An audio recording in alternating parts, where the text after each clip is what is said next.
성도 여러분 안녕하십니까? 네, 지난 시간에는 좀 제 어조가 많이 강했죠? 많이 셌죠?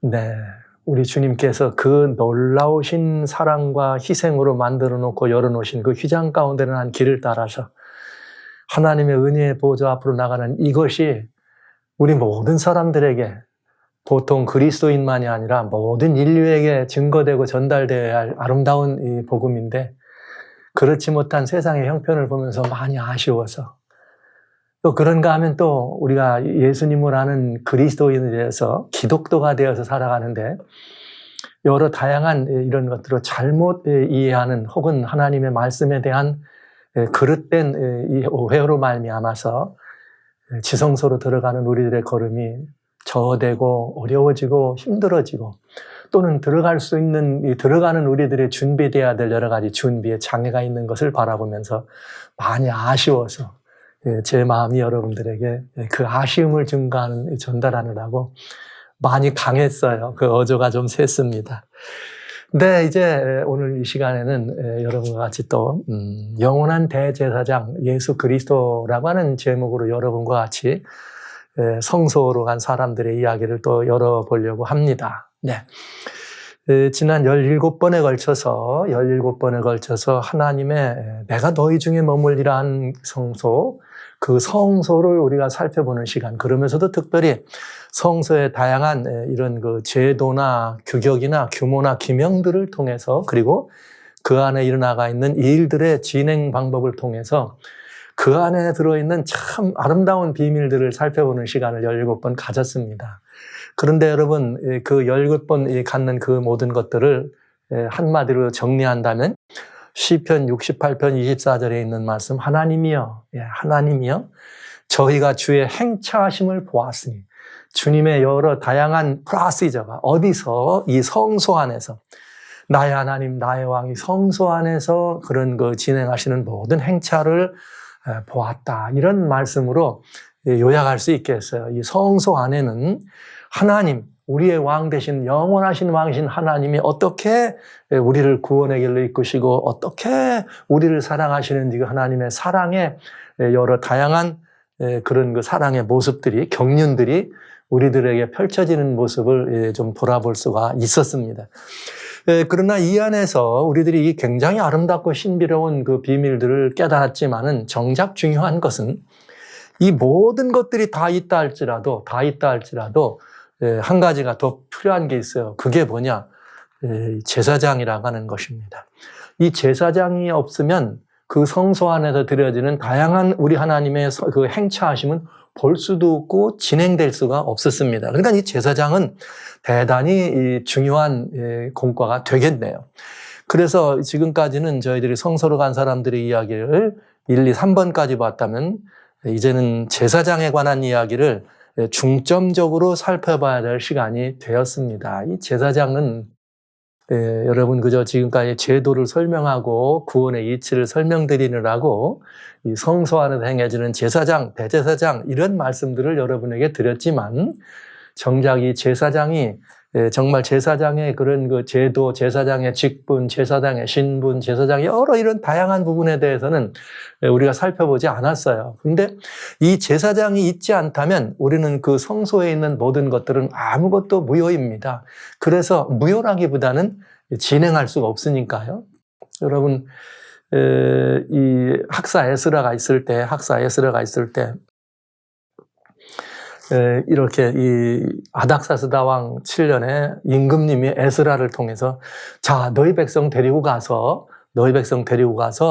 이렇게 너희 하나님의 제도를 세우고 예루살렘 성전도 보관하고 성도 중건하고 너희 백성들이 하나님의 법대로 살아가는 백성을 만들도록 하라 하는 그런 이 놀라운 은혜를 입은 다음에 에스라가 이제 바벨론 궁중을 떠나서 어디로 가요? 이제 돌아갑니다. 예루살렘으로 돌아갑니다. 그러나 그 예루살렘으로 돌아갈 때 이 에스라는 가장 먼저 한 일이 무엇이었는가 하면 아하와로 흐르는 강가로 사람들을 불러서 다 모았어요. 모은 다음에 그가 한 일은 무엇인가 하면 그는 다른 일을 하지 않았습니다. 그는 다른 일을 하지 않고 백성들을 살펴봤어요. 다 살펴봤는데 누가 없느냐? 돌아가서 제사를 드리고 예배를 하고 성소에 이런 모든 것들을 제도를 규명을 다 회복하면은 그 안에서 섬겨야 될 제사장들이 보이지 않는 것이에요. 그래서 에스라는 다시 나가서 제사장 족속들을 데려와라 그래가지고 그들을 데리고 온 다음에 예루살렘을 향하여 걸음을 옮기는 이야기가 있습니다. 이 역대 에스라 6장, 7장, 8장에 나오는 아름다운 이야기들이에요. 그만큼 제사장이라고 하는 신분은 아주 중요합니다. 제사장이라는 신분은 아주 중요해요. 그래서 이제 여러분과 같이 이 성소를 이해하기 위해서는 이 제사장에 대한 이해가 필수요, 필연이요. 아주 중요한 이 제사장을 이해하면 그 안에 있는 내용도 다 이해가 되는 그런 부분이 되겠어요. 왜 그런가? 이제 이 시간부터 여러분과 성소 봉사와 그 안에 이루어지는 사실 제사장과 성소 봉사죠. 순서대로 말하면 그렇지만 그죠? 지금까지 전체적인 것들을 이렇게 보았기 때문에 제가 성소 봉사를 먼저 써놓고 제사장이라는 말을 썼습니다. 그래서 이 제사장들을 이렇게 살펴보면은 제사장의 제도, 제사장의 직분 이런 모든 것들을 좀 살펴볼 필요가 있어요. 그 다음에 제사장의 역사와 제사장에는 또 어떤 반차가 있는가? 그리고 제사장이 하는 일은 무엇인가? 그리고 이제 성경에는 제사장이 매일 드리는 제사가 있었다. 또 속죄일에 제사가 있다. 또 매일 드리는 제사 가운데는 또 5가지 중요한 제사가 있다. 뭐 여러 가지 이런 표현들이 들어있을 수 있습니다. 그 다음에 제사장은 여러 이런 일들을 행하는 존재라는 것을 보는데 이 제사장에 대해서 이해하려면 먼저 우리는 제사장의 기원에 대해서 알아야 돼요. 이건 아주 중요한 일이기 때문에 그렇습니다. 제사장의 기원은 신성의 오묘와 함께합니다. 즉 하나님과 함께한다 이렇게 말씀을 드리겠습니다.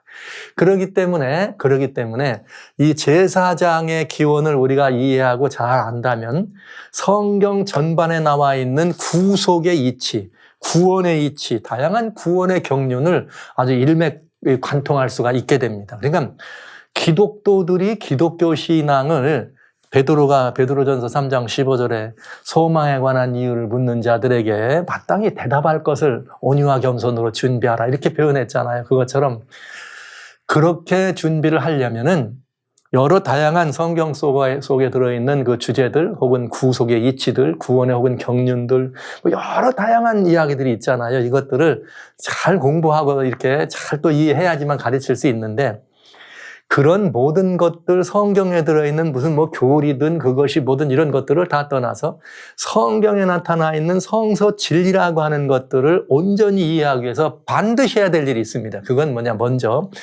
하나님에 관한 이해입니다. 즉 신성에 관한 이해라는 것이죠. 그래서 하나님을 알면 이 구원의 이치를 통달할 수 있어요. 그리고 그걸로 성경을 이해할 수 있어요. 하나님이 이렇게 이 존재에 대해서 이해하신다면 그런데 바로 그 부분을 오늘 우리가 볼 수 있는 거죠. 뭘 따지려 보니까 제사장에 대해서 이해해야 되니까. 그래서 제사장을 이해하려면은 하나님을 알아야 되는데 도대체 우리는 하나님에 관한 이해를 이해할 때는 우리는 2가지 측면으로 볼 수 있어요. 하나님은 누구신가? 이건 말하자면 하나님의 그런 그 존재에 대한 이야기죠. 하나님은 어떤 그 속성에 관한 이야기. 그런데 그 하나님은 과연 어떤 하나님인가? 이런 말을 할 때는 조금 또 내용이 달라져. 그 속성 중에서는 혹 말하자면 어떤 우리가 그러잖아요. 그분은 어떤 분이야? 그러면 그분은 좋은 분이야? 아니면 그분은 이런 것들을 물어보는 그런 이렇게 성격이나 성품이나 이런 것들을 물어볼 때 쓰잖아요. 그것처럼 성경 속에는 우리는 하나님에 대해서 전능자를 오묘를 완전히 알 수 없습니다. 전능자의 오묘를 어찌 우리가 이해할 수 있나? 그러나 계시된 하나님의 말씀을 통해서 계시된 이 하나님의 말씀을 통해서 계시된 만큼은 우리가 하나님을 어떻게 알 수 있어요? 알 수가 있다. 그런데 성경은 우리들에게 말씀하시기를 성경 속은 하나도 부족한 것이 없다 그랬어요. 그러니까 계시된 말씀을 통해서 사실은 우리가 하나님을 잘 이해할 수 있다. 이런 말로 여러분들에게 설명드릴 수가 있겠습니다. 그래서 제사장을 알기 위해서 갑자기 제가 뜬금없이 하나님에 관한 이야기를 시작해야 됩니다. 그래야 성소를 온전히 이해할 수 있고 그 안에서 이루어지는 모든 일들, 사역의 중심, 이런 뭐가 되는 제사장을 알 수 있기 때문에 그런 것입니다. 그래서 여러분, 오늘 이 시간에는 굉장히 어려운 이야기를 제가 쉬운 말로 여러분들에게 나눠드리려고 해요. 어려운 이야기를 쉬운 말로. 여러분들은 이 문제를 늘 어렵게 생각하고 다루지 않습니다. 그러나 이것을 아주 쉽게 제가 말씀드리고 여러분 이 말씀을 이해하시면 이제는 신앙 자체에 대한 이해가 아주 쉬워지고, 그리고 기독도들이 가지고 있는 기독신앙이 얼마나 아름답고 오묘한 것인지를 우리는 깨달을 수가 있게 되겠습니다. 그래서 여러분, 제가 오늘 이 시간 여러분과 같이 제사장의 기원, 진정한 제사장은 어디서 출발해야 되는가를 알기 위해서 하나님으로 좀 돌아가 보려고 그래요. 제가 좀 미친 일을 좀 하나 하려고 합니다. 미친 일. 이런 표현을 여러분 앞에 드려서 죄송하지만, 그래야 여러분들이 좀 수월하실 것 같아서 제가 미친 일을 좀 한번 하려고 한다. 이렇게. 여러분, 만약에 하나님 이렇게 한번 생각해 보세요. 그럼 하나님은 과연 누구신가? 그러면 여러분의 생각할 때, 최소한 하나님은 이런 정도는, 이런 분을 우리는 하나님이라고 할 수 있지 않을까? 이런 거 있잖아요. 다른 말로 바꾸면 대통령 그러면 적어도 대통령은 이런 분이라야 돼, 이런 분이라야 돼, 이런 생각이 있잖아요. 최소한 대통령은 이런 정도가 돼야 대통령이 될 수 있지, 이런 생각 하잖아요. 그렇잖아요, 여러분? 그것처럼 일반적으로 우리들은 하나님 그러면 어떤 생각을 갖습니까? 그래서 그런 하나님, 그러니까 한번 성경이 계시되어 있는 부분 말고 우리들의 개념 속에 하나님은 최소한 이런 분이라야 하나님이라 할 수 있지 않을까 하는 그런 하나님을 한번 여러분이 말씀해 보시면 한번 적어보죠. 보면은 하나님은 누군가 그러면 대부분 맨 처음에 무슨 말, 하나님은 능력이 있어. 어떤 능력? 창조의 능력이 있어. 그런 말은 이것도 만들고 저것도 만들고 뭐든지 불가능이 없는 하나님, 이렇게 생각하잖아요. 그럼 하나님은 전능하신 하나님입니다. 그런가 하면 우리는 그러면 모든 것들이 가능하시면은 그 하나님이 될 수 있다. 그러면 또 하나님 하면 또 어떤, 하나님은 영원하신 분이라 해야 되지 않을까? 시간의 시작도 없고 시간의 마지막도 없는, 즉 시간이라고 하는 이 모든 시간적 공간을 초월하시는 분. 창조의 능력이 있다, 전능하단 말은 이런 시간과 공간을 넘어서야 되잖아요. 영원하신 분이라 이런 이 분을 우리는 최대한 하나님이라고 하실 수 있지 않을까. 그런가 하면 또 하나님은 또 어떤 것이에요? 모든 것을 모르는 것이 없다. 그래야 될 거 아니에요? 모르는 것이 없어야 되죠. 우리는 이걸 전지하신 하나님이다, 이런 표현을 쓸 수 있죠. 과거 일이나 현재 일이나 미래 일이나 가까이 있는 일이나 멀리 있는 일이나 하나님은 모르는 게 없어야 돼. 여러분, 계시록을 여러분과 같이 이렇게 이 말씀을 드리면서 모든 것을 아시는 분, 이런 말씀, 사람의 심지어 뜻과 마음을 살피는 그런 분이 하나님이다, 이런 말씀을 드렸는데, 모든 것을 아셔야 돼요. 또 이렇게 해야 된다면 모든 것을 알 뿐만 아니라 하나님은 실수함이 있으면 안 돼요. 하나님은 실수함이 있어도 안 돼. 그래서 실수함이 없다는 말은 완전하다는 거예요. 뭘 한번 만들었든지 뭘 한번 행하셨든지 뭘 좀 하셨다면 완전해야 된다는 거죠. 그럼 완전하면은 그거 완전하니까 바꿀 필요가 있다 없다? 없다. 그때만이 아니라 시간이 이렇게 많이 지난다고 할지라도 그때 이것이 완전한 것은 어떤 것인지 이렇게 변함이나 바꿀 필요가 없는 분이다. 이런 것들, 최소한 하나님은 이런 뭐가 좀 있어야 되지 않겠어요, 하나님? 그 다음에 하나님은 또 저하고 같이 있으면 하나님은 다른 데는 안 계신 게 아니라 두루두루 어디에나 동시에 존재할 수 있다. 와, 굉장한 문제. 우리 보편, 어디서나 무소부재예요. 없는 것이 없다. 어디나 안 계신 적이 없고 어디나 없으신 적이 없고 무엇이나 못하실 것이 없고, 즉 불가능이 없고 무엇인가 모르는 것이 없고 뭐든지 다 완전하다. 야, 최소한 이 정도의 이런 정도의 속성은 있어야 우리는 하나님이라고 할 수 있지 않을까요? 하나님이 태풍 불어도 사라지면 하나님 될 수 없죠. 이 세상에는 많은 신과 많은 주들이 있습니다. 사람들이 섬기는 많은 그 가짜들이죠. 그래서 이 성경에는 그 하나님에 대해 이야기할 때 천지를 짓지 아니한 모든 신들은 다 가짜다. 그러면서 그들은 다 망할 거다. 망한다는 말은 영원하지 않다는 거잖아요. 이건 하나님이 아니야. 신적인 존재가 아니야. 그러나 기독교의 하나님, 우리가 섬기는 하나님은 성경에도 물론 이런 부분들이 다 들어있지만은, 성경에도 이런 부분이 다 들어있지만, 하나님은 어떤 하나님이냐? 그야말로 전능하시고 영원하시고 전지하시고 변함이 없고 영원불변이죠. 그러니까 무소부지하다. 이런 하나님. 그래서 절대 이런 것들은 절대적 신성을 가졌어야 돼요. 절대 신성. 예. 절대 신성이라고 하는 말을 쓴 것은 무슨 말이냐면 하나님은 오로지 이 절대 신성이라는 말은 하나님께만 속한 그런 속성이다. 이런 표현이 되겠습니다. 하나님께만 속한 속성이다. 우리는 그냥 natural attribute라고 하는 말을 쓰죠. natural attribute라는 말을 쓰는데 그거는 절대 속성이에요. 하나님께만 속해 있는 속성. 다른 어느 누구도 이런 속성은 없어요. 그리고 하나님께만 속했다는 속성 가운데 한 가지 또 하는 이건 뭐냐? 혼자 있어도 이 일은 가능해야 된다.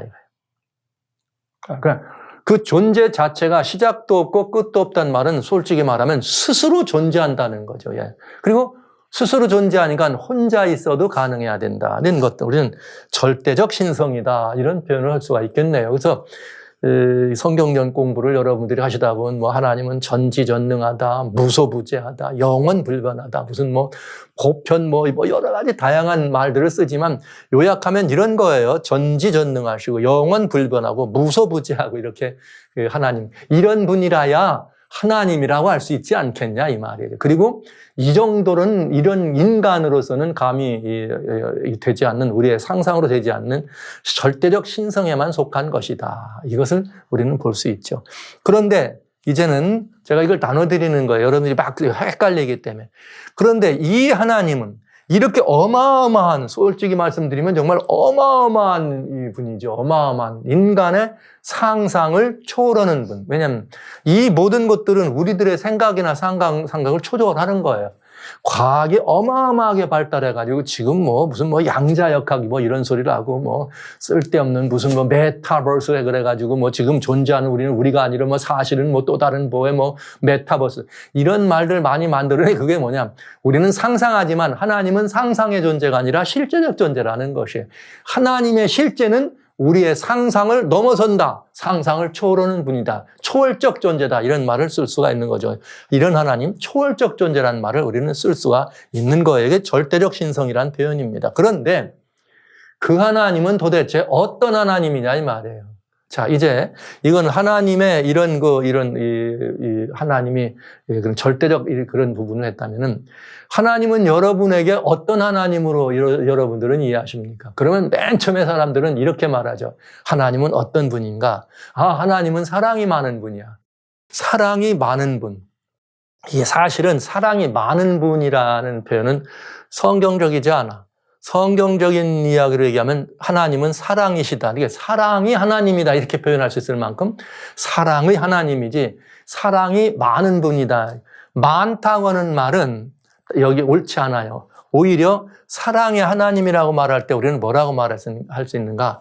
사랑으로 충만하다. 이렇게 말하는 표현이 되겠어요. 사랑으로 충만하다. 많다는 말은 충만하다는 말하고는 좀 차이가 있죠. 하나님은 누구세요? 여러분에게 하나님은 어떤세요? 그러면 어떤 분은 하나님은 은혜로운 분이다. 자비롭다. 하나님은 나를 구원하신 분이다. 오래 참으시는 분. 나의 모든 필요를 채워주는 분. 내 기도를 들어주시는 분. 나를 아팠더니 치료를 해주시는 분. 우리 평강 주는 분. 누구든지 똑같이 공의롭게 사랑하시는 공의로운 분. 이런 표현들을 하면서 하나님을 해. 근데 여기 잘 보시면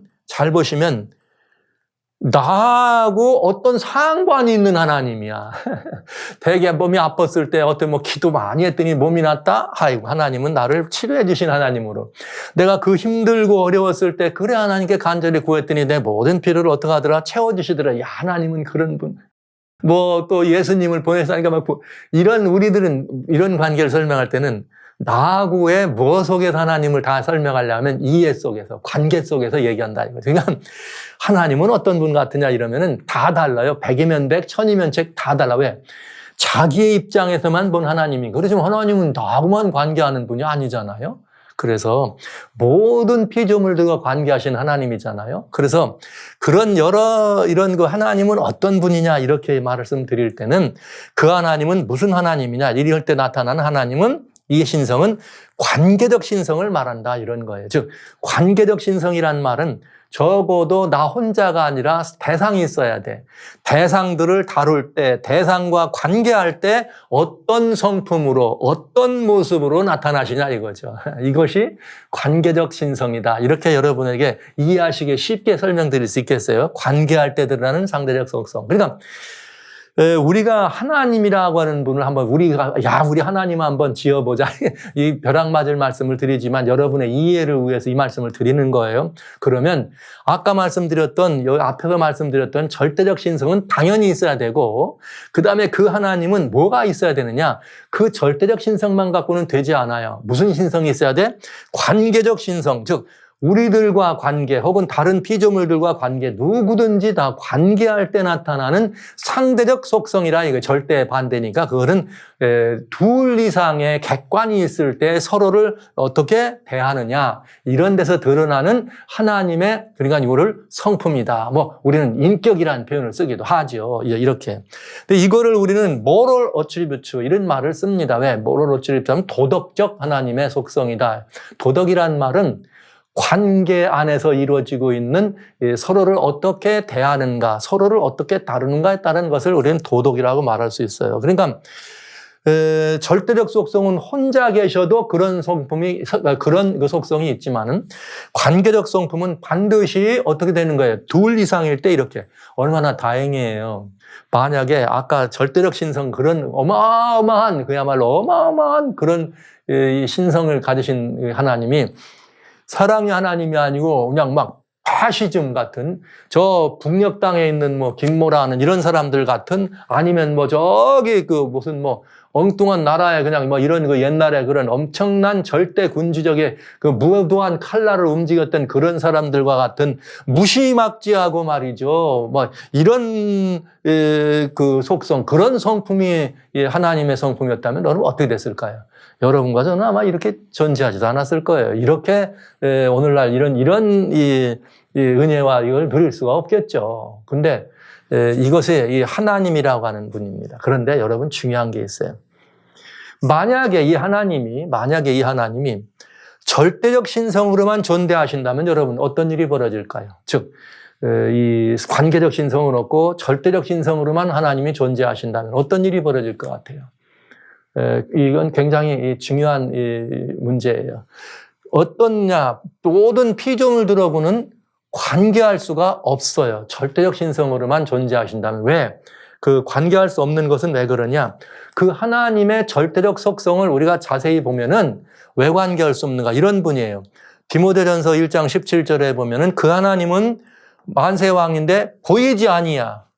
그 다음에 홀로 하나이신 하나님이에요. 보이지 않아.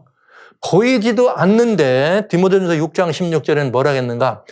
가까이 가지도 못할 빛에 거하고 아무 사람도 보지 못하고 또 볼 수도 없는 존재다 이렇게 되어 있어요. 그럼 우리는 죄인이기 때문에 그러냐? 죄 때문에만 그러냐? 아니다. 이게. 죄 때문에만 그런 것은 아닙니다. 이 하나님은 그 절대적 신성으로만 존재하신다면 아무도 볼 수도 가까이 할 수도 없다. 그런 이 말은 교통할 수가 없다 이 말이에요. 서로 교통할 수 없다는 말은 관계할 수가 없다는 뜻이죠. 사람만 그런가 이걸 보면 알 수가 있어요. 아닙니다. 보시죠. 여기 출애굽 34장 20절에 모세에게 말했죠. 모세가 하나님 좀 제게 보여주세요. 그랬더니 이거 모세야. 내 얼굴을 보지 못한다. 왜냐? 나를 보면은 살 자가 없다. 이 말은 모세는 물론 죄인이었기 때문에 그럴 수도 있지만은 이 말은 죄인이기 때문에만이 아니라 우리 피조물들은 이 하나님, 절대적 신성의 하나님께는 가까이 갈 수도 없습니다. 뭘 보면 알 수 있는가? 우리 피조물과 관계했을 때 뭘 보면 알 수 있는가? 그것은 하나님의 보좌를 둘러싸고 있는 그룹천사. 지난번 말씀드렸어요. 스랍이라 말하는 그룹천사들. 이사야 6장 2절에 보면은 이렇게 돼 있어요. 우시야 왕이 죽던 해에 봤는데 주님이 보좌에 앉았습니다. 주님이 보좌에 앉아 계신데 어떤 일이 있느냐? 이 형상이나 이런 것들을 본 거지 직접 대면했단 말 아니에요. 스랍은 모셔섰는데 각기 6날개가 있어서 둘로는 그 얼굴을 가리우고, 보좌를 둘러진 치고 있는 스랍 천사예요. 그룹 천사 지난 시간에 봤습니다. 날개가 6개인데 2날개는 얼굴을 가렸고 2날개는 발을 가렸어요. 이게 하나님의 영광을 어떻게 볼 수가 없기 때문에. 지금 하늘에서 있는 천사들이 그러고 있다 이 말이에요. 죄하고는 상관없는 천사들도. 그러니까 그러고 그 다음에는 나머지 이 2날개는 날랐다. 그러니까 천사조차도 얼굴을 대면할 수가 없다 이 말이에요. 그러니까 이 하나님은 영광 가운데, 그 빛나는 영광의 광채 가운데 있기 때문에 심지어 그 보좌를 둘러있는 천사조차도 볼 수가 없다. 이 말은 직접 교통할 수 있다 없다? 없다 이 말이에요. 관계할 수가 없는 분이. 왜? 존재할 수가 없으니까요. 자, 그러면 이제 문제가 됐네요. 피조물과 관계할 수 없다. 그러면 어떤 문제가 되냐? 만약에 하나님께서 창조주가 이게 모든 것들을 만드셨습니다. 만드신 다음에 서로 교통할 수 없다면 하나님은 왜 그걸 만드셨을까요? 여러분 한번 생각해 보세요. 교통할 수 없다면. 어린아이들이 블럭 쌓기래. 근데 이 아이들은 이 상상력이 많이 풍부하죠. 그래가지고 블럭을 쌓으면서 저 혼자 얘기해. 블럭하고 얘기해. 얘기했다가 또 지 마음에 안 들면 쓰르륵 하고 다시 만들고도 하고 이렇게 마음대로 합니다. 자, 그러면 이 아이가 코코블럭을 쌓아놓고 거기다 대고 얘기했다고 지금 코코블럭하고 지금 교통하는 겁니까? 아무것도 안 하죠. 뭐 하는 거예요? 나 혼자 하는 거죠. 코코블럭하고는 그냥 아무런 관계가 없는 거죠. 그냥 내 마음대로 지웠다, 없었다, 지웠다, 없었다. 만약에 창조주가 천지만물을 만드신 다음에 인간 포함, 만약에 피조물을 어린아이들이 코코블럭을 가지고 놀듯이 그렇게 하느라고 피조 세계를 만들었다면 정말 이건 불행한 일이죠. 그래서 하나님이 창조를 그렇게 하셨을까? 아니잖아요. 뭘 필요로 해요? 서로 교통을 필요로 해요. 교통이라고 한 말은 상대적 관계에서 왔다 갔다 돼야 되는 거죠. 즉 관계를 할 수 있어야 된다 이 말입니다. 그래서 누가 필요하냐? 창조주와 피조물 사이에 그 교통을 위해서는 반드시 뭐가 필요하다? 중보, 곧 중재자가 필요하다 이거. 하나님과 피조물 사이에 뭐가 필요하다? 이 관계 혹은 관계할 수 있도록 교통할 수 있는 채널이 필요하다 이 말이죠. 그 채널을 성경적인 용어로 말하면 중보다 이런 말, 우리가 기독교들의 신앙적 용어로 말하면 중개다 이런 표현을 쓰는 것입니다. 그런데 성경은 이렇게 되어 있어요. 디모데전서 2장 5절에 하나님은 한 분이시요 또 하나님과 사람 사이의 중보도 한 분이신데 사람이신 예수 그리스도라 이렇게 돼 있네요. 네, 사람이신 그리스도라. 여러분 분명하죠? 왜 인간과 하나님 사이에는 중보가 필요하냐? 교통할 수가 없으니까. 뭐가 필요해요? 서로 관계하고 교통할 수 있도록. 즉 하나님이 천지와 만물을 만드셨으면 만물과 교통하셔야 된다 이 말이에요. 다스려주고 보호해주고 또 소통하고 그래야 서로 쌍방간에 만든 창조의 목적이 이루어질 거 아니에요. 그러면 이렇게 됐으면 이 중보라는 건 뭐냐면 인류에게는 하나님을 대표하고 하나님께는 인류의 대표예요. 그래서 그리스도란 말은 신성에 포함된 얘기고 예수님이란 말은 인성에 대한 포함되는 거죠. 우리는 예수님을 성육신이라 그런 말을 썼습니다만은 중보란 말은 인류를 대변해서 즉 피조물을 대변해서 이렇게 하나님을 대면하고 그 다음에 이 하나님을 대신해서 인류를 대변하는 그런 존재가 중보인데 이 중보는 특별히 히브리서에 보면 예수 그리스도가 중보라 이렇게 됐는데 예수님은 중보자로서 제사장이라고 하는 표현이 이렇게 아주 많이 들어있네요. 새 언약의 중보요, 더 좋은 언약의 중보요. 히브리서는 이 중보에 대한 이야기를 많이. 여러분 또 모세가 광야에서 율법에 이렇게 반포할 때 천사들의 손을 빌어 아니면 중보의 손을 빌어 이 하나님과 인간 간의 그 관계 속에서 직접 하지 아니하고 뭐가 있었다는 거예요? 그 중간에 서로를 뭐 할 수 있는 이렇게 서로 교통할 수 있는 채널을 만들어서 쓰셨습니다. 그러면 사람만 이 중보가 필요하냐? 그렇지 않다. 않다는 거죠. 모든 피조물이 다 중보자를 고대합니다. 왜 그런가? 로마서 8장에 보면 이렇게 되어 있어요. 피조물에 고도하는 바는 하나님의 아들들에 나타나는 것인데 왜냐?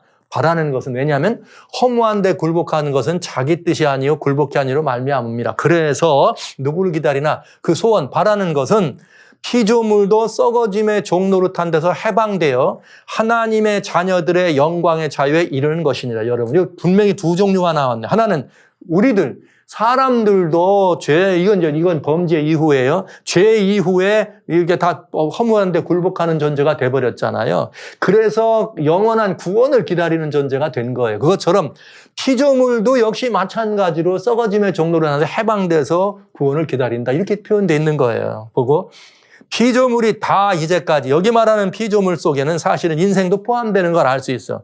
다 탄식하며 함께 고통하는 것을 우리가 아나니 이뿐 아니라 또한 우리 곧 성령의 처음 익은 열매를 받은 우리도 속으로 탄식하여 양자될 것 곧 우리 몸의 구속을 어떠거니라 기다리느니라. 네, 새로운 재창조를 어떻게 기다리느니라. 그러니까 인생만 아니라 모든 피조물들은 다 창조주 하나님과 피조물 사이에 누구를 필요로 해요? 중보를 필요로 한다. 그런데 그 중보가 아까 디모데전서 2장 5절에 봤더니 예수님이다 이렇게 표현하는 것이 굉장히 중요한 일입니다. 굉장히 중요한 일입니다. 그러면 이제 우리 이 한 가지를 봐야 돼요. 사람들이 생각할 때는 아니 우리는 죄를 졌으니까 중보자가 필요하다 이런 개념을 갖고 있거든요. 죄인이기 때문에 하나님 못 나가가지고 중보자가 필요하다. 과연 그럴까요? 이 중보라는 것은 꼭 죄에 대한 이야기만 포함되는 것은 아닙니다. 잘 보시죠. 에베소 1장 4절로 5절에 보면은 곧 창세 전에 언제요? 창세 전에 예수님 안에서 그리스도 안에서 우리를 택하사 우리로 사랑 안에서 그 앞에 거룩하고 흠이 없게 하시려고 기쁘신 뜻대로 우리를 예정하사 예수 그리스도로 말미암아 자기의 아들들이 되게 하셨다. 이렇게 되어 있어요. 그러니까 예수님 창세 전부터 예수 그리스도 안에서 우리를 택하셨다. 그리고 예수 그리스도 안에서 우리를 하나님의 뭐가 되게 한다? 아들이 되게 한다. 이건 창세 전부터 우리를 지어지기 전부터 있던 일입니다. 그러니까 인생은 존재 자체가 예수님을 떠나서는 뭐 할 수 없어요? 존재할 수 없는 거예요. 사람은 창조 전부터 그렇게 선택이 됐어요. 예수님 안에서만 존재할 수 있는 거예요. 예수님 안에서만. 그래서 예수 그리스도는 사람들에게는 영원한 뭐가 되는 거예요? 하나님과 우리 사이에는 영원한 중보자가 되시는 거예요. 중보란 우리의 어떤 필요를 공급도 해주시고 우리의 어떤 것들을 돌봐도 주시는 것입니다. 그런데 인생이 죄를 지었으니까 인생이 죄를 지은 이후부터는 그냥 단순히 이 중보자가 여기에 이것만 가지고는 안 되죠. 죄값을 뭐 해야 돼요? 갚아줘요. 그래서 죄 지은 이후에는 예수님은 죄값을 지불하신 중보자라고는 이 중보자의 더 역할, 기능이 더 늘어난 것이죠. 그래서 사람은 언제부터 중보가 필요했는가? 사람은 태어날 때부터, 즉 창조 때부터 와서 예수님이 계시지 않았으면 존재할 수도 없는 존재다. 그러니까 인간은 이 존재하는 순간부터 예수님이라고 하는 누가 필요해? 중재자가 필요했다는 것을 알 수 있어요. 그러니까 이 말은 이제 우리는 뭘 살펴봐야 되느냐? 그런 중보가 있어야 된다고 하는 그 필요는 하나님의 절대 신성과 관계 신성이 있는데 하나님의 절대 신성으로는 피조물과 뭐 할 수 없더라? 교통할 수 없더라. 그렇기 때문에 하나님은 우리들과 뭐 하려면 관계하시려면 하나님은 어떻게 하셔야 돼요? 우리들 앞에 나타나셔야 돼요. 그런데 여러분 교통할 수가 없는데 어떻게 우리한테 올 수 있어요? 이게 문제잖아요. 하나님과 우리 사이에는 일반적으로 그냥 보통 편안한 그런 교통의 관계가 아니라면 어떻게 그 관계할 수 있느냐 이 말이에요. 그래서 중보가 필요하다고 말씀을 드렸던 것이고 그렇다면 예수님이 중보라고 할 때 이 예수님의 중보는 어떻게 나타나느냐 하는 거예요. 예수님이 어떻게 우리의 중보자가 되느냐 이건 대단히 중요한 일을 우리가 보게 되겠습니다. 자, 창조주가 중보가 되려면 어떻게 해야 된다고 그랬어요? 둘 사이의 관계를 대표해야 되니까 하나님을 대표해서 우리를 대표해서 하나님에게. 그러니까 이 말은 뭐냐? 창조주는 창조주는 모든 것들을 만든 피조세계가 있다면 피조세계 밖에 계신 분이야. 피조세계 안에 있다면, 피조물들 안에 있다면 이 모든 것들을 만드실 수가 없죠. 그러니까 창조주는 피조된 이 세계 밖에 계셔야 됩니다. 그러나 이 피조된 세계와 창조주가 교통하려면 뭘 해야 되느냐? 창조주가 피조세계로 들어오셔야 된다. 이 말이죠. 이렇게. 이게 참 놀라운 이야기예요. 여러분, 쉬운 말씀을 하나 드리겠습니다. 제가 다른 시간에 한번 그런 말씀을 잠깐 드렸는데, 어떤 사람들이 요즘 이렇게 집에서 이렇게 애완동물을 많이 키우잖아요. 예쁘잖아요. 그 강아지, 고양이. 그래서 내가 강아지, 고양이를 하나 갖다 놨다. 그런데 난 강아지가 너무 좋아서 그냥 우리가 강아지하고 뭐 약간씩은 그 교통이 되지만 완전한 교통은 되지 않잖아요. 근데 난 강아지가 너무 좋아서 너 그냥 교통을 잘하기 위해서 나 강아지가 될 거야. 그럼 여러분 강아지 될래요? 어떻게 생각하세요? 강아지가 너무 이뻐서 강아지 되실 분 계세요? 어떻게 생각하세요? 하나님은 우리 인생과 하나님과의 관계는 사람들과 강아지의 관계보다 훨씬 그 격차가 크죠. 왜? 인간과 강아지는 피조물들끼리니까 아무런 이게 없어 서로 그러나 하나님과 인간 사이라는 거는 창조주와 피조물 사이가 이 간극이라는 건 말할 수도 없이 넓은 거죠. 그런데 사람조차도 내가 이쁘다, 내가 좋다고 강아지가 되기를 원치 않습니다. 그런데 이 강아지와 인간이 온전히 교통하기 위해서 아무리 여러분이 애를 써도 밥 주고 밥 먹어라 쓰다듬어 주고 이거 왜 더 이상 할 수 있는 거 있어요? 아파서 강아지가 울면 아프구나 병을 데려가는 거 왜 더 할 수 있어요? 여러분, 그 이상의 관계는 안 되잖아요. 여러분이 줄 수 있는 사랑은 강아지는 받기만 하지 어떻게 하면 되겠어요, 여러분? 이런 상황이 있을 때 한번 이제 그거를 저 큰 걸로 가져갑니다. 이 창조주와 피조물 사이에 이런 중보가 서로의 관계를 온전하기 위한 중보가 필요해서 예수 그리스도를 중보자로 세웠는데 도대체 주님의 중보는 어떻게 우리들에게 나타나느냐? 이제는 제가 모든 피조물이라고 하지 않겠어요. 인생이라고만 하겠습니다. 인생으로. 여기 그 성경에 그 설명이 되어 있습니다. 보시죠. 하나님은 전능신성과 관계신성을 가진 분입니다. 그런데 전능신성에 관한 이야기를 저희가 한번 얘기해 본다면 이런 거예요. 요한복음 4장 24절 예수님이 직접 하신 말씀을 여러분에게 말씀드리는 겁니다. 받아 적은 이렇게 선지자들의 말이 아니라 예수님이 직접 하신 말씀. 하나님은 영이다 이렇게 말씀해요. 예수님이. 이때 영이라는 말을 프뉴마라고 하는 말씀을 썼어요. 똑같은 말로 영이다. 그러면서 또 예수님이 누가복음 24장 39절에 영은 이게 무슨 말이냐면 예수님 부활하셔가지고 제자들한테 오니까 제자들이 놀랐어요. 제자들이 이 양은 마치 무슨 귀신이나 이런 그 유령으로 본 거죠. 그랬더니 예수님이 영은 이렇게 말씀해요. 영은 신이란 말이에요. 영은 살과 뼈가 없다. 너희 보는 것과 같이 그러나 나는 어떠하니라 살과 뼈가 있느니라 이렇게 돼 있어요.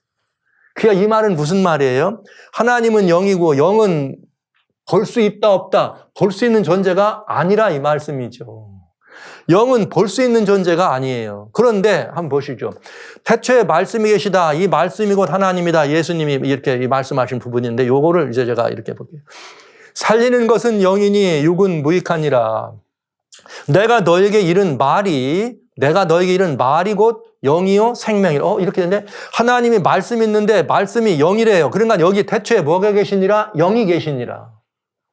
근데 이 영이 곧 뭐라? 내가 너에게 이른 말이 곧 영이다. 그러니까 영이라 이 말이에요. 근데 영은 볼 수 있어요? 볼 수가 없어요. 그래서 요한복음 1장 14절에 그 말씀 영이 육신이 되어 우리 가운데 거하셨다. 이렇게 말씀하신 것입니다. 예수님은 보이지 않는 하나님, 영이니까 그 하나님이 그 신성을 덮고 절대 신성이니까 볼 수가 없어요. 아무도 볼 수도 없는, 범접할 수 없는. 그게 어떻게 하는 거예요? 여러분, 말씀이라는 말 한번 보시죠. 태초에 천지를 말씀으로 지으셨습니다. 근데 그 놀라운 말씀으로 천지를 지으셨다는 말은 말씀으로 이 모든 것들을 없게도 하는 굉장한 의미가 있는 거죠. 말씀 자체에. 근데 이 말씀이 육신이 되어 우리 가운데 거하였더니 우리가 그 영광을 어떻게 해요? 보았다. 이렇게 돼 있네요. 보이지 않는 하나님의 형상, 그 하나님의 형상의 영광을 우리 가운데 예수님이 오심으로 말미암아 우리가 볼 수 있었다, 이 말을 한 것이에요. 그래서 이렇게 전능신성은 우리들이 볼 수가 없는 것이지만 우리 주님이 관계신성, 우리들에게 관계하시기 위해서 우리 안에 오신 것을 알 수 있습니다. 그래서 절대신성과 관계신성이 이 말씀 가운데 어떻게 연결되나 보시죠. 빌립보 2장 6절에 예수님이에요. 근본 하나님의 본체다. 근본 하나님의 본체란 말은 하나님이시라 이 말이죠. 그러나 하나님과 동등될 것을 여기지 않으셨다. 도대체 하나님의 본체란 말은 무슨 의미였느냐? 골로새 1장 15절에 그는 보이지 아니하시는 하나님의 형상이다. 즉 하나님의 본체인데 하나님의 본체는 보이지 않는다 이 말이에요. 영이니까. 그런데 보이지 아니하는 하나님의 뭐예요? 형상이요. 아까 말씀이 육신이 되고 보이는 하나님이 되셨다 이 말이죠. 이 말씀을 이제 다 합칩니다. 히브리서 1장 3절에는 그는 하나님의 영광의 광채요. 볼 수 없는 광채죠. 그러나 볼 수 없는 광채였어요. 관계신성이 아니라 절대적 신성이에요. 그런데 본체가 볼 수 없었지만 본체의 형상이라, 즉 보이게 나타나셨다. 이 말은 보이지 않는 하나님이라 그랬는데 보이는 형상으로 오셨으니까 뭐 하는 거예요? 관계하시는 형상. 그래서 절대 신성이 관계적 신성하고 이렇게 같이 만난 분이 그것을 동시에 우리들에게 나타내신 분이 예수님이다 이런 말이에요. 그래서 그분의 절대적 능력으로는 만물을 붙드시고, 만물을 어떻게 하시고 붙드시고, 그다음에 죄를 정결케 하는 일을 하시고 높은 곳에 계신 우염의 우편에 앉으셨나니라. 이렇게 하면서 예수님은 누구냐? 인성으로 신성을 감추고 오신 분이다. 이렇게 말씀하신 거예요. 뭐 때문에? 중보자니까. 인생에게 하나님을 나타내 주시고 또 그래서 그런 하나님이시고, 그리고 하나님께는 우리 모든 인생을 대표해서 나타나시는 분으로 지금은 하나님 보좌 우편에 계셨느니라 이렇게 돼 있네요. 그러니까 이 예수님 안에 모든 인류가 포함된 것입니다. 모든 인류는 예수님 안에 있는 것입니다. 이런 모습으로 우리는 보았다는 거죠. 그런데 이제부터가 중요합니다. 그 하나님이, 즉 예수님이 하나님이시라 얘기해요. 이 말은 하나님이신데 인성을 쓰고 오셨다. 그런데 이제 또 중요한 말에 보시죠. 예수님의 중보가 어떻게 드러났느냐? 아들의 이름으로 왕이 되셨다. 좀 이상한 표현이죠. 제가 이 아들의 이름이라는 말을 굉장히 중요해서 이렇게 쓴 거예요. 예수님이 중보가 처음에 왕으로 오셨다. 왕의 사역을 말씀드리는 것입니다. 시편 2편 6절로 7절에 보면 내가 나의 왕을 내 거룩한 산에 씌웠다 하시리로다. 내가 영을 전하노라. 여호와께서 내게 이르시되. 누구 말씀이 알고 보니까 메시아가 하시는 말씀이잖아요. 여호와께서 내가 영을 전한다. 여호와께서 내게 이르시되 아버지입니다. 내게 이르되 너는 내 아들이라. 오늘날 내가 너를 낳았도다. 이게 뭔 소리야? 아버지가 아들을 뭐 했대요? 낳았대요. 근데 언제 그 말을 썼느냐? 내가 나의 왕을 거룩한 산에 세웠다 하더라. 그러니까 왕으로 어떠한 거예요? 아드님을 왕으로 세운 그 사건을 내가 오늘 너를 어떻게 낳았다 이렇게 표현하신 것입니다. 근데 기독교 아류가 있죠. 예수님의 신성을 부정하는 사람들을 보라고 여기 예수님을 하나님이 내가 오늘 너를 낳았다고 했잖아. 그러니까 예수님을 뭐라 그러는 거예요? 피조물이라고 하는 거죠. 여러분들 계속 두고 보시면 돼요. 이 말씀을 원어 몰라도 아실 수 있어요. 왜요? 문맥 속에 다 들어있잖아요. 내가 나의 왕을 세웠다. 왕을 세운 그 사실을 뭐라고 한 거예요? 내가 오늘 너를 낳았다 하는 표현으로 쓴 것이에요. 즉 하나님의 아들의 이름으로 왕으로 어떻게 했다는 거예요? 등극하셨다 이 말이에요. 아들의 이름으로. 그래서 이 말을 히브리서는 뭐라 했느냐? 천사 중 하나에게는 누구에게든지 내가 내 아들이라 오늘날 너를 낳았다 하지 않았다 이런 뜻이 하셨느냐? 아니면 질문을 안 했단 말이에요. 그리고 다시 나는 그들에게 아버지가 되고 그는 내게 아들이다 하셨느냐? 그런 적이 없다. 천사들에겐 이런 일을 하지 않았다. 그러나 마다들을 이끌어 세상에 들어오게 하실 때, 즉 이 말이 정확하잖아요. 마다들을 이끌어 세상에 다시 들어오게 할 때, 즉 창조주의 세계에서 피조물 사이에 피조된 세계에 들어올 때에 하나님의 모든 천사가 저에게 뭐하라? 경배하라. 왜요? 왕이니까. 왕이니까. 그래서 이 아들이란 이름으로 뭐로 등극하신 거예요? 왕으로 하나님이 세우셨다 이 말이야. 아들의 이름으로.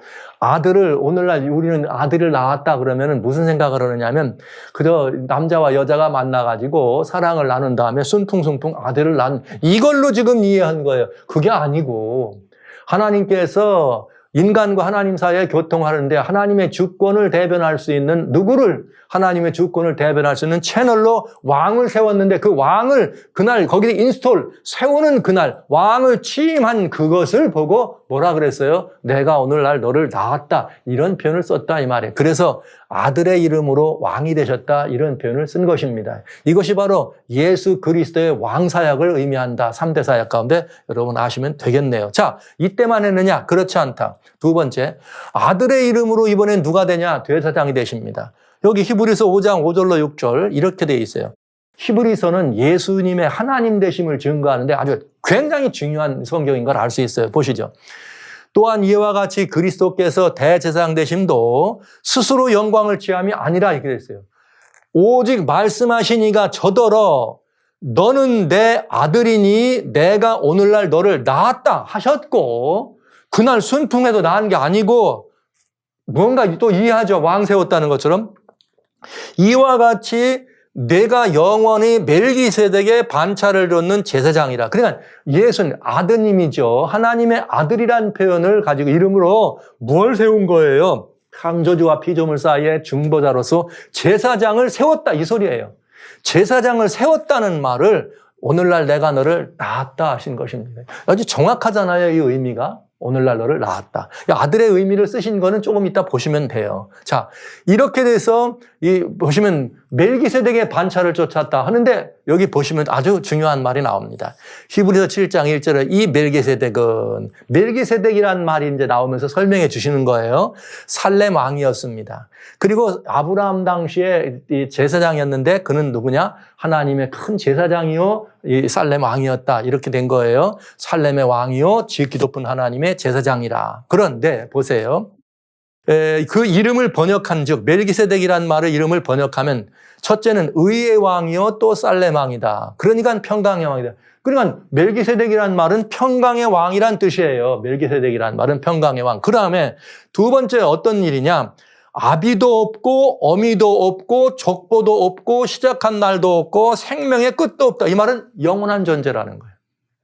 아비도 없고 어미도 없다는 말은 태어난 것이 아니라는 거죠. 그럼 태어나지 않았다는 말은 뭐 했다는 거예요? 스스로 존재한다는 거죠. 정확하잖아요. 스스로 존재한다. 시작도 없고 끝도 없다는 말은 영원한 때부터 영원한 때까지라 이런 말이죠. 누가? 멜기세덱이. 네, 그 이름의 뜻이. 멜기세덱이라고 하는 이 왕은 살렘은 평강의 왕인데 이 왕은 평강의 왕이요 제사장이다. 제사장인데 이 제사장 멜기세덱 제사장이라고 하는 거는 누구냐? 이런 존재인데 왕이고 없고 시작도 없고 영원하신 존재인데 생명의 끝도 없다. 그러니까 죽지 않는다. 불멸의 존재다. 곧 하나님이란 뜻이죠. 그런데 여기 뭐라고 나왔냐? 그런데 이는 하나님 아들과 방벌 같은 하나님 아들과 같은 존재라 이거예요. 항상 제사장을 그러니까 영원한 제사장이라. 아까 영원한 제사장이라는 말씀인 거죠. 분명해졌죠. 이게 예수님이 멜기세덱의 반차를 쫓았다는 표현을 쓴 거예요, 이게. 그런데 멜기세덱의 반차를 쫓았다는 말은 다른 말로 말하면 이세 사람들은 멜기세덱 하면 이해가 된다 이 말이야. 아, 그분은 제사장이요, 왕이었다. 근데 그 멜기세덱이 바로 뭘 말하는지 알아? 멜기세덱은 바로 하나님의 아들을 뭐 한 거야? 예표해 준 존재야. 이런 말을 한 거잖아요. 그러니까 예수님이 제사장이라고 하는 하나님의 아들의 이름으로 제사장이 되는데 인간의 이해를 돕기 위해서 멜기세덱의 반차를 쫓았다는 말을 이래서 쓰시게 된 것입니다. 예, 뭐가 되었어요? 아들의 이름으로 제사장이 됐다. 그 말은 멜기세덱이라는 말. 내가 오늘날 너를 낳았다. 여기 보세요. 이 오늘날 낳았다고 하는 말이 여기 이렇게 인간적인 생각으로 피조물이라는 의미가 아니라는 것을 뭘 보면 알 수 있다고요? 아비도 어미도 족보도 시작한 날도 없고 생명의 것도 이만 스스로 존재한다는 뜻입니다. 그리고 마치 누구예요? 누가 그런 존재예요? 하나님의 아들이 그런 존재다. 그러니까 하나님의 아들은 태어난 분, 만들어진 피조물이 아니란 얘기를 하는 거예요. 원래 영원한 때부터 그분은 존재가 뭐예요? 제사장이란 존재였다 이 말이죠. 자, 또 있어요. 보시죠. 아들의 이름으로 뭐가 됐나? 하나님의 말씀, 즉 선지자는 아들의 이름으로 처음부터. 자, 하나님이 첫째 하나님이 계시니라 말씀이고 하나님이라 요한복음 1장 1장에 있었는데 보시죠. 히브리서 1장 1, 2절에 옛적에 선지자들로 여러분과 여러 모양으로 우리 조상에게 말씀하신 하나님이 이 모든 날 마지막에는 아들로 우리에게 직접 말씀 이렇게 했죠. 이 아들을 만유의 후사로 세우고 그러니까 이 아들이 누구예요? 예수님. 그런데 여기 마지막 날이라는 표현은 건 예수님 오셨대 얘기를 하신 것이지만 실제 이분의 존재에 대해서는 뭐라 하겠는가? 저로 말미암아 모든 세계를 지으셨느니라 창조주라 이 말을 한 거잖아요. 누가? 하나님의 아들이란 이름으로 창조, 말씀 하나님, 즉 아들이란 이름으로 하나님의 뭐가 됐다? 말씀이 됐다. 그래서 여기 굉장히 중요한 의미를 볼 수 있어요. 여기. 그 말씀은 믿음으로 모든 세계가 말씀으로 지어진 줄을, 즉 말씀 하나님, 즉 하나님의 아들이란 이름으로 어떻게 된 거예요? 말씀 하나님이 되셔서 우리들과 교통하셨다 이 말입니다. 그래서 예수님의 사역을 우리는 3대 예수님의 사역을 말씀드려요. 예수님의 3대 사역. 영광의 하나님의 영광을 가리고 아들의 이름으로 피조 세계로 들어오셨다. 뭐 하려고? 사람과의 교통을 위해서. 뭐로? 천지사역, 말씀으로 통해서 천지를 짓고 그 다음에 왕으로 오셔서 하나님의 주권을 제사장 사역을 이렇게 하셨다 이거예요. 선지사역으로 하나님의 말씀으로 교통하시고 왕의 사역으로 하나님의 절대 주권을 우리들에게 드러내고 모든 필요를 채워주시는 왕으로 그리고 제사장 사역으로 제사장 사역인데 제사장은 중보라 그랬어요. 하나님의 관계적 성품을 사람들에게 보여주고 즉 하나님에 대해서는 하나님의 모든 부분을 사람들에게 대어주시고 관계적 성품이죠. 그 다음에 사람을 대표해서는 하나님 앞에 서가지고 뭐 하는 거예요? 중보하시는 거죠.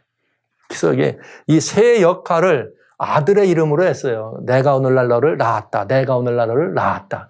근데 이거를 아까 말씀드린 것처럼 삼위일체 초기 하나님의 삼위일체 논쟁이 있을 때 아리우스 논쟁과 아타나스마시우 논쟁이 있을 때 아리우스는 이 말씀을 들어서 예수님을 뭐라 그런 거예요? 피조물이라 한 것이죠. 뭘 모르는 거예요? 성경을 전체를 보시고 성경에 나와 있는 이 중보의 의미를 이해하면 아하 이렇게 해서 아들이란 이름으로 창조주가 피조물들과 뭐 하시는구나 교통하시는구나. 이게 아드님의 이름이란 말은 바로 이렇게 위대한 이름인 거예요. 그래서 교통하시는 중보. 그런데 그 교통 중보라고 하는 교통이 꼭 뭐만 되느냐? 말씀으로 교통하고 그 다음에 또 말씀으로만 할 것이 아니라 이 모든 것들의 주권자이신 하나님의 그 모든 부분을 왕의 이런 역할로 해서 주권하시는 분으로 그러면서 하나님을 보여주는데 어떤 하나님? 사랑의 하나님, 공의의 하나님, 이 자상하신 그 하나님을 보여주는 하나님의 그 관계적 속성을 보여주시고 또 뭘 해주시고 그 다음에 사람들을 대표해서 하나님이 얘들을 어떻게 도와주세요. 이 일을 할 수 있는 이런 뭐 때문에 이런 거예요? 사실은 그 하나님이 창조주 하나님이시지만 뭘 위해서? 인간과의 관계를 위해서 하나님의 영광을 가리우고 아드님의 이름으로 피조물 세계로 들어왔다 이 말이에요. 이것이 오늘날 내가 너를 낳았다는 뜻입니다. 창조주가 피조물 사이로 들어오셨다는 거. 피조물 사이가 아니에요. 피조 세계로 들어오셨다는 이야기죠. 이게 바로 굉장히 중요한 이게 하나님의 그 신성의 오묘를 우리가 이해할 수 있는 거죠.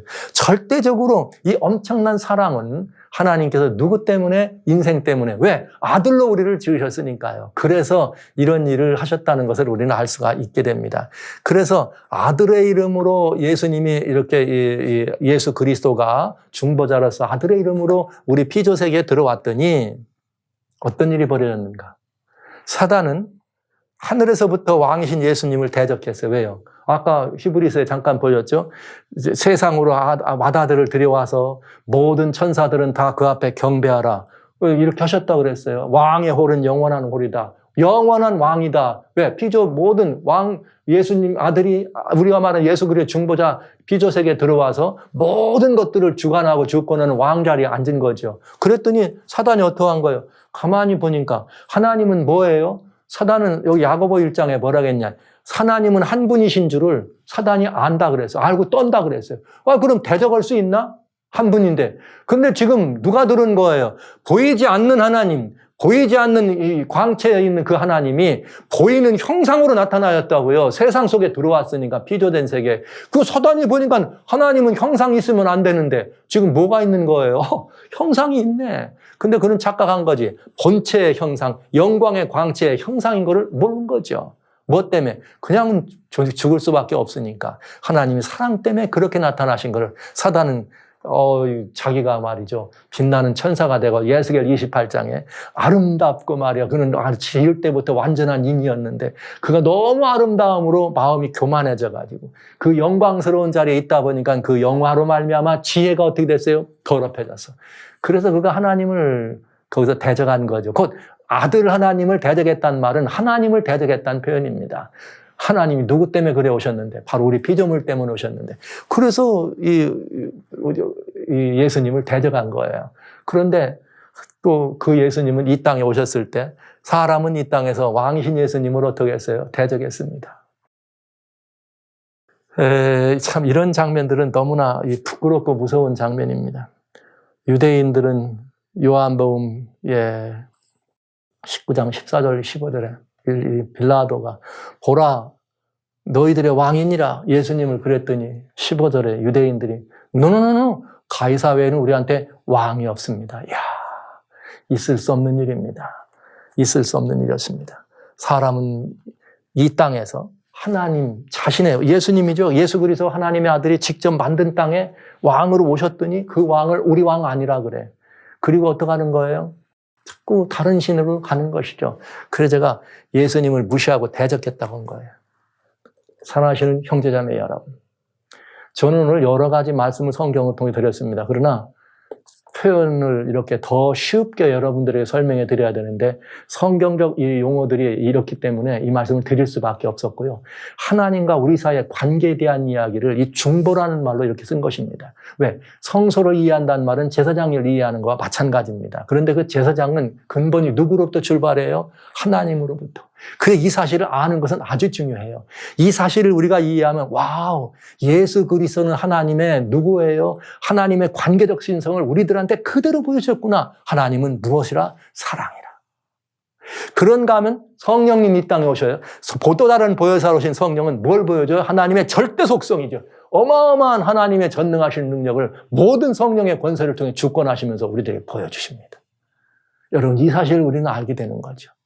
그런데 그 하나님이 우리를 사랑하고 우리를 이 피조물들을 아끼시기 위해서 피조물 세계, 피조 세계로 인사의 모습으로 인성을 쓰고 오셨더니 인간들이 그 하나님을 거부한 것입니다. 있을 수도 없는 일을 한 것이죠. 있을 수도 없는 일. 이건 우리가 인정하지 않으면 안 되는 일이에요. 엄청난 이건 배도이죠, 여러분. 시편에 이런 말씀이 있습니다. 내가 이 일을 행하여도 내가 잠잠하였더니 내가 나를 너와 같은 줄로 생각하였다. 그러나 내가 너를 책망하여 내 죄를 내 복전에 차르르 베풀리라 하시는도다.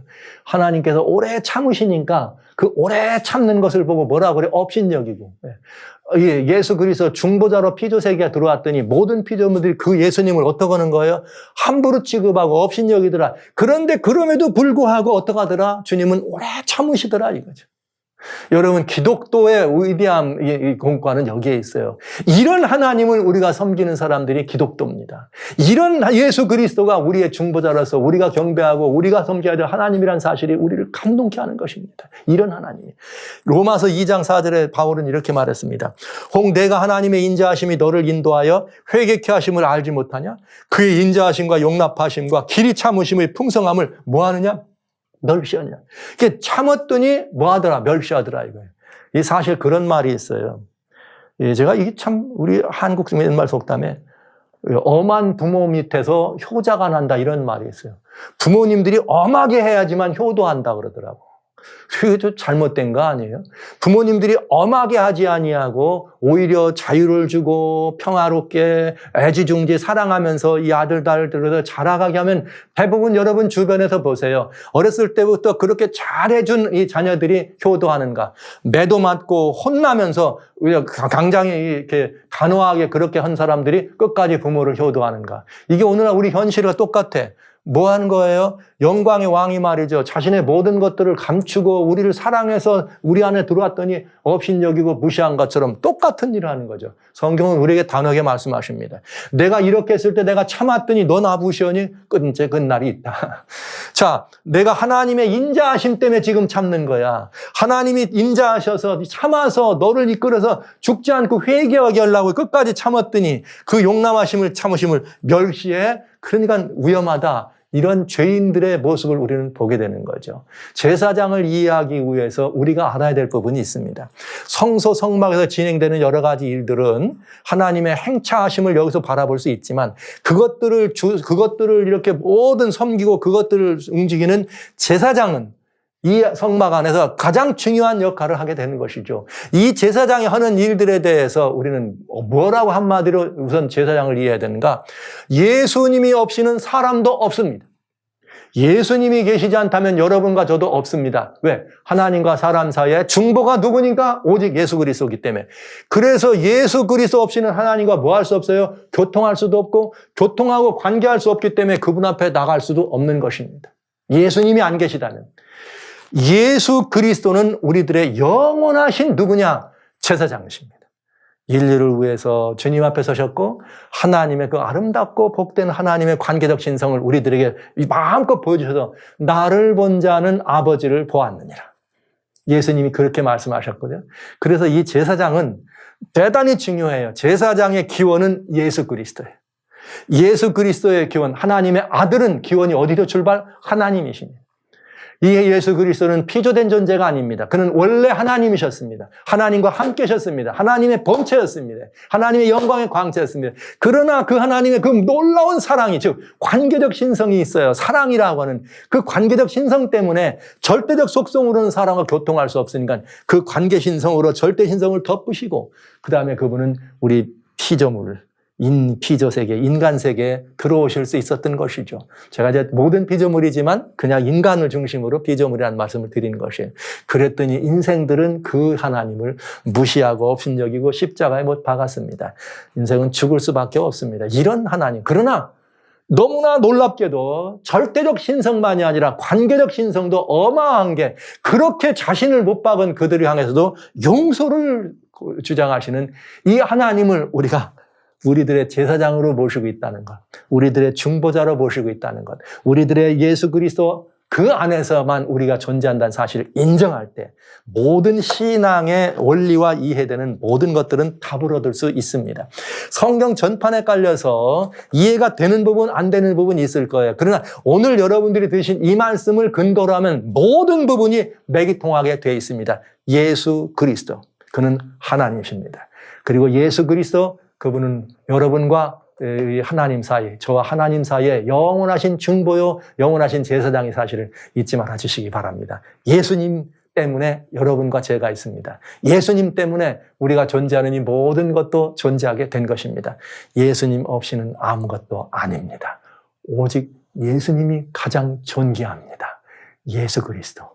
살아신 성도 여러분, 이 예수님 오늘 여러분들에게 어떤 위치에 계신지를 깊이 생각해 보시기 바랍니다.